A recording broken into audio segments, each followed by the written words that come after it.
Well, we have a little bit of a special event here on CBN. Way back in the 1970s, in a different time and space, one of the main mediums of entertainment was radio, and Marvel made their attempts to break into that. This series will be a presentation of the 1975 Fantastic Four series. Now, not only did the series feature Stan Lee doing the narration, it also featured a pre-Saturday Night Live Bill Murray playing the part of Johnny Storm. Now, the rest of the team was filled out with Cynthia Adler as the Invisible Girl, Bob Maxwell as Mr. Fantastic, and Jim Pappas as the Thing. Each episode is almost word for word taken directly from classic Fantastic Four comics. And if you want to get the rest of this 13-part series, make sure you press that subscribe button and ring the bell. And leave us a little comment and tell us what you think of this classic radio. Attention, all true believers. Marvel Comics is on the air. Out of the pages of the world's greatest comic magazine come the adventures of the Fantastic Four. This week's story revolves around a menace from the sea, and we'll begin our shanty in just half a moment. Our story this week picks up where we left off last week. The Fantastic Four have returned to their headquarters in the Baxter Building after Johnny Storm, the Human Torch, had defeated the Miracle Man. I'm sure it'll all come back to you as we proceed. Somewhere out there among the teeming millions of New York City, Torch is hiding from us. We've got to find him. But he can stay hidden for all I care. He's nothing but a spoiled teenage brat anyway. How can you talk about my brother that way? He saved us from the Miracle Man, and he may be out there hurt or in trouble. Oh, I'm sure Johnny's all right, Sue. As for you, Ben, it's all your fault that he ran off in the first place. Oh, sure. Everything around here's my fault. It is your fault, Ben. Johnny ran after the Miracle Man single-handedly, and single-handedly he defeated him. And thanks to the torch, the atomic cannon was returned safely to the Army. And everyone was happy about it. Everyone except you. You were jealous of Johnny's achievements, so you picked an argument with him. Your bickering made him leave us. I'm through with you, you big bully. And I'm through with the Fantastic Four. Understand? Through. Well, we're going to find that youngster, and that means you too, Ben. And when I find him, I'll teach him to run out on us like that. Oh, Reed, darling, if he harms my little brother. And so the Fantastic Four, -1, set out in their fantastic car to search the megalopolis. You check the village where you and Johnny grew up. Okay, Reed. Ben, you cruise the west side and check garages. And what are you going to be doing, Reed, darling? Oh, Ben, give me a break. Okay, this is where we separate. Release sections. Thus, the long search begins. Susan Storm lands in the center of town. Johnny loves this neighborhood. There are so many people his age. Here's a good place to start searching on a hot day. The soda fountain where Johnny hangs out. And there's one of his pals. Excuse me. Huh? Have you seen my brother, Johnny Storm? What? I must be hallucinating. Some funny-sounding chick's voice out of thin air. Oh, wait a minute. If you're hallucinating, then I'm hallucinating. And I'm getting out of here. I never understood why he hangs out here. These kids sure scare easy. Oh, well, back to the search. Back to the search indeed. We find Mr. Fantastic in Central Park near the bike trails. There are some cyclists. Maybe they've seen Johnny. I'll just reach out here. What? Mr. Fantastic. Hey, I didn't know you were for real. I'm real enough. But tell me quick, have you seen Johnny Storm the Torch? No, man, I haven't. Hey, say, how do you stretch your No time to body chat right now. that? Sooner or later, I'll find someone who's seen him. But little does Mr. Fantastic know that less than a mile away, in Swanson's garage... Nobody can modify an engine like you, man. Yeah, that's incredible. You're only saying that because it's true. You know, the whole country is looking for the Human Torch. Yeah? And he's right here working with us on cars.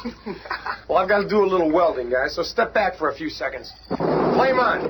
Hey, Johnny, I didn't know you could ignite parts of your body. The flame from my finger beats a welding torch any day. It's really nifty. Every time I use my flame, I learn new things I can do with it. By concentrating, I can keep it away from that gasoline. But if I wanted to, I could merge my flame with that barrel of oil and keep this place heated for months at almost no cost. Wow. Reed and I have done a series of tests. But as Johnny explains his superhuman abilities, one of his ex-teammates is right outside, preparing to demonstrate his. Before I knock myself out searching this whole city for that story, I'm gonna... Hey! I'm tossed! I'm becoming human again! At last! I better get out of here while the getting's good. A man! I'm a normal man again! Flame on! Go ahead and fly away, you flaming freak! I'm a man again! The poor fool is just a temporary change. He'll soon be the thing again. His is the cruelest cosmic power of all. My hand.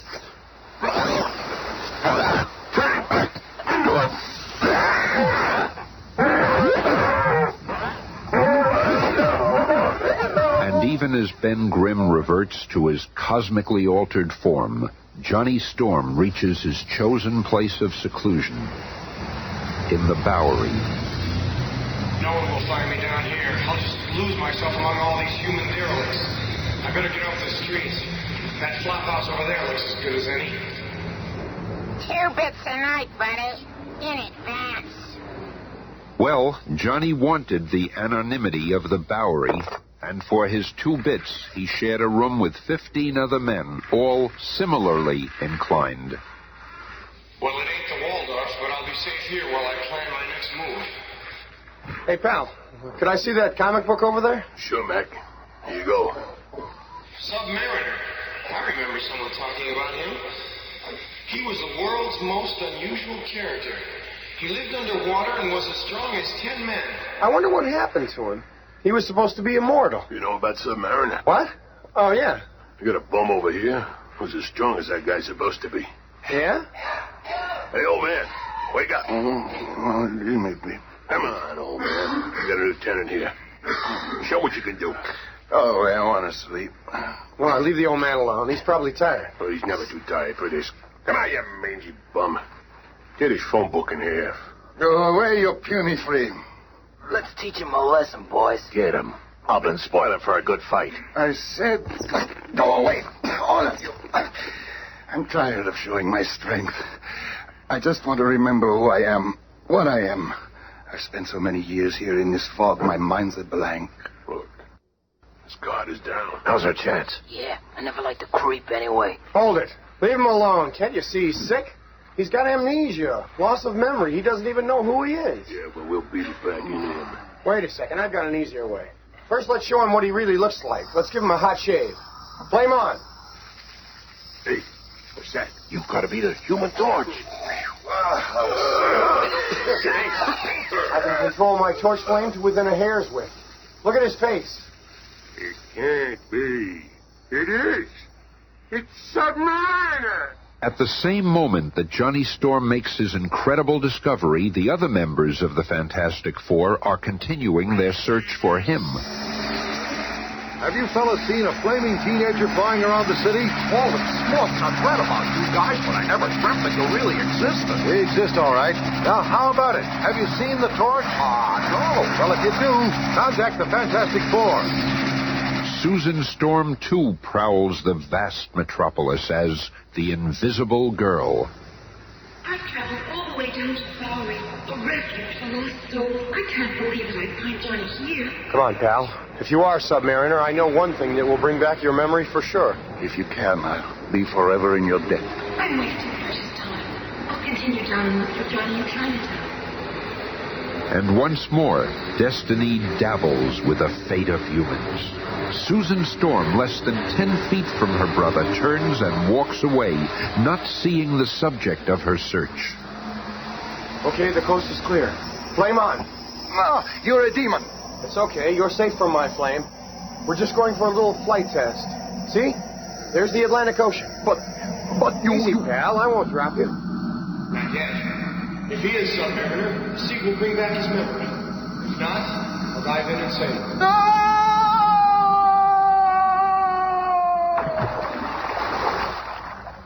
Once submerged in the mighty Atlantic, a startling change comes over the derelict.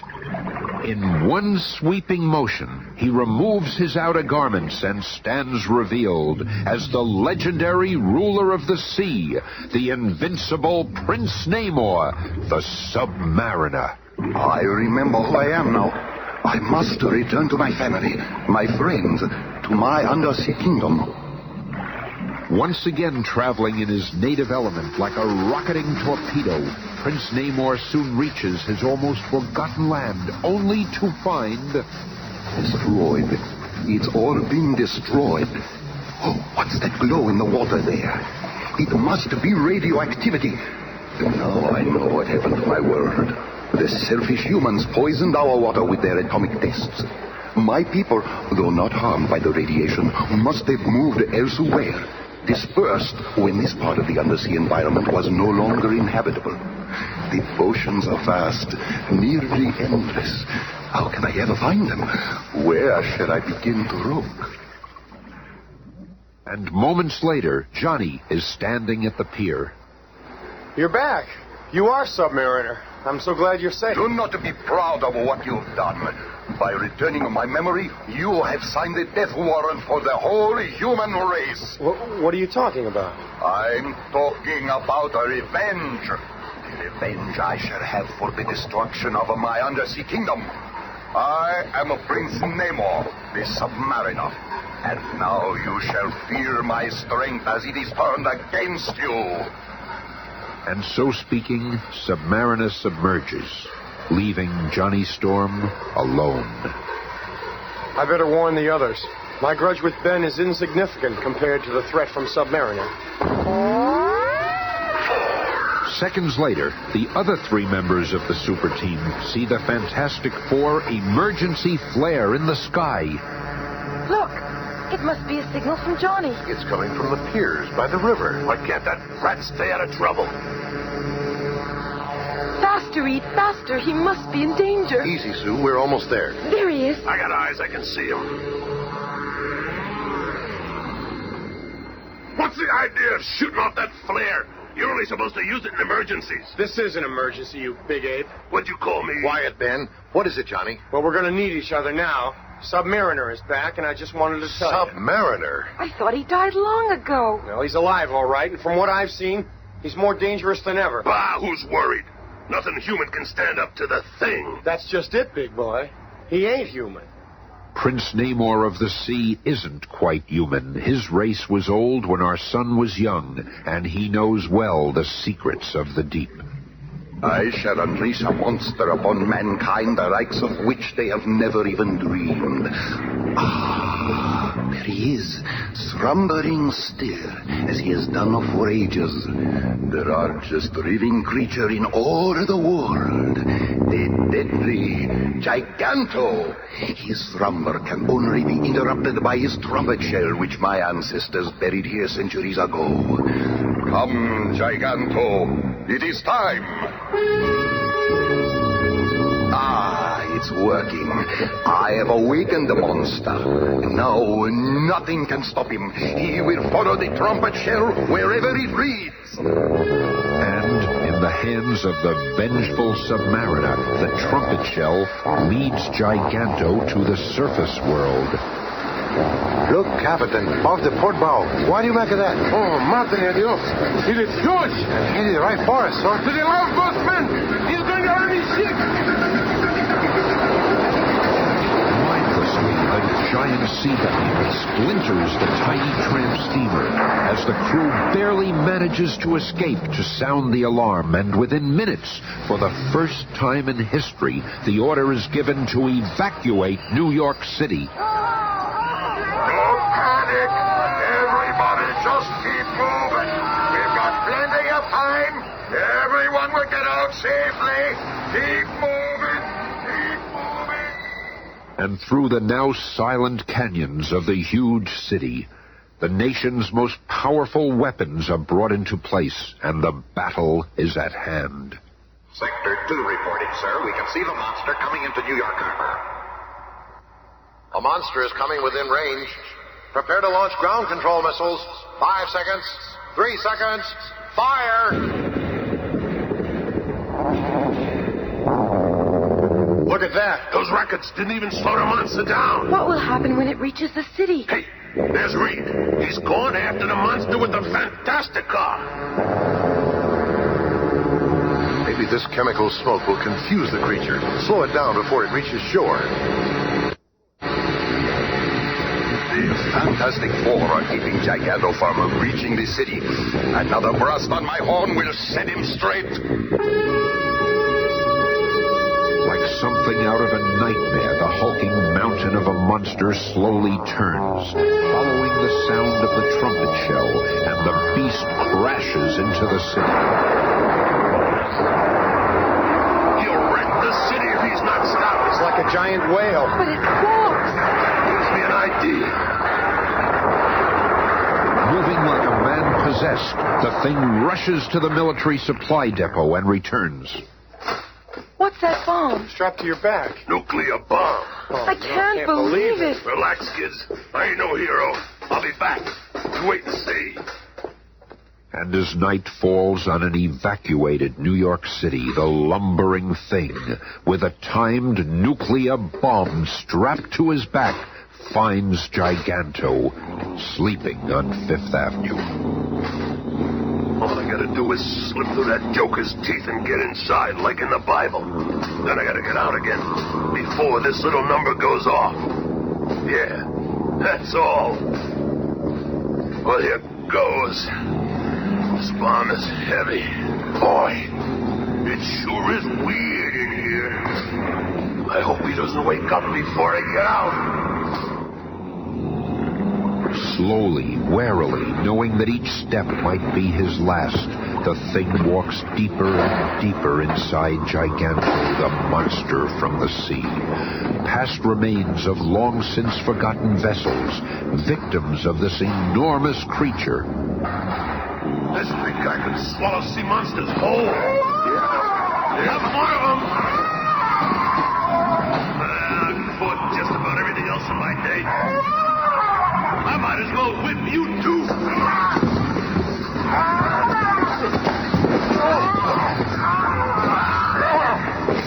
That takes care of that.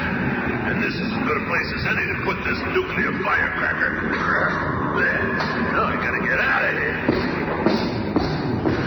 This little place shut. I'm a goner. Oh, I can see the street. Look at me.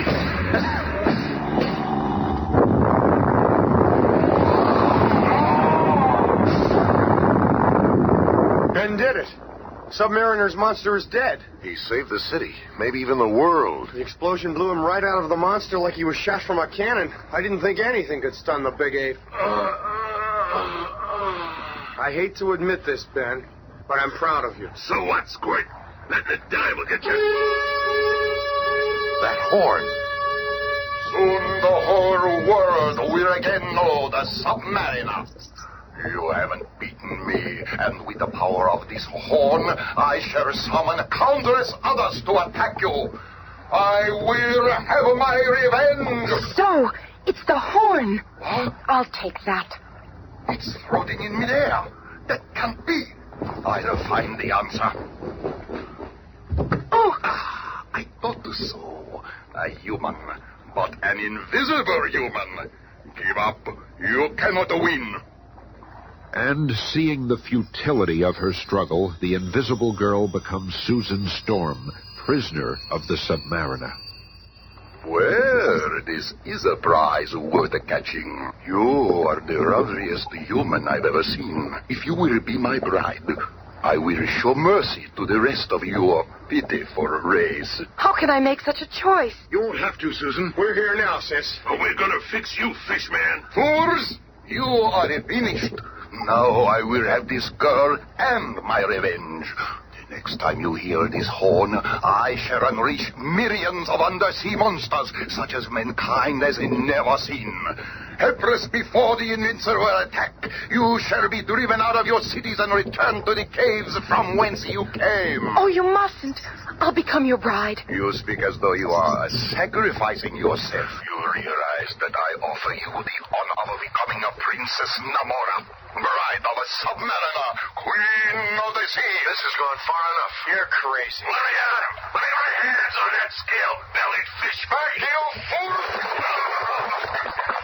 He's more powerful than we thought. This calls for a stunt only the Human Torch can do. Flame on!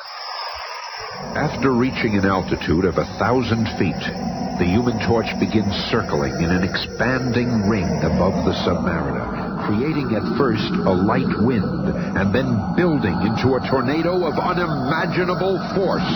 So powerful and well-aimed is the vortex that Submariner forgets about Sue and devotes his energy to the whirling wind about him. I'm being sucked into it. The pressure is unbearable. It's pulling me off the ground. Torch's tornado hurls Submariner's helpless form higher and higher until finally he and his victim are over the deepest part of the vast Atlantic. Now this ought to put the world in proper perspective for you. The menacing sea trumpet slips from the hand of Prince Namor and is lost in the depths forever. Moments later, revived by the water's magic healing powers, Submariner reaffirms his vengeful vow. You humans may be strong, but not strong enough to defeat Namor. When I return, I will reduce you to cavemen. Yes, perhaps he will be back, but he will still have to face the most incredible quartet of humans in all the world. I don't think you should have let him return to the sea, Johnny. I got a hunch he's gonna be back, and I can't wait. Let's cross that bridge when we come to it, Van. When he returns, we'll be waiting. Be with us again on Monday when the Fantastic Four will encounter the diabolical doings of Dr. Doom.